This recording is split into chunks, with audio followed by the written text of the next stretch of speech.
இன்றே டவுன்லோட் செய்து உங்கள் ஃபேவரட் ஷோக்களை என்ஜாய் பண்ணுங்க. இப்ப நான் புரிஞ்சுக்கிட்டேன். நீ எவ்வளவு முயற்சி பண்ணாலும் நான் நினைச்ச பொண்ணோட தான் விவேக்கோட கல்யாணம் நடக்கும்.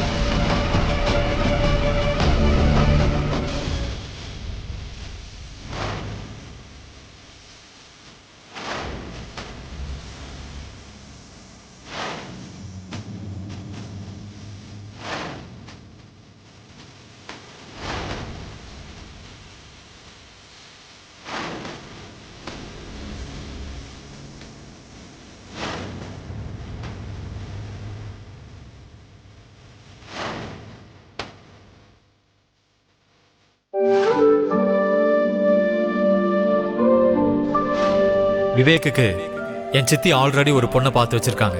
அந்த பொண்ணை தான் கல்யாணம் பண்ணிக்கணும்னு முடிவெடுத்திருக்காங்க.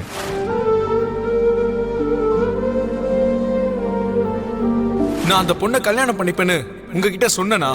அப்ப நீ யாரை தான் கல்யாணம் பண்ணிக்க போறன்னு இப்பவாது எல்லாரும் முன்னாடி உண்மையை சொல்லு.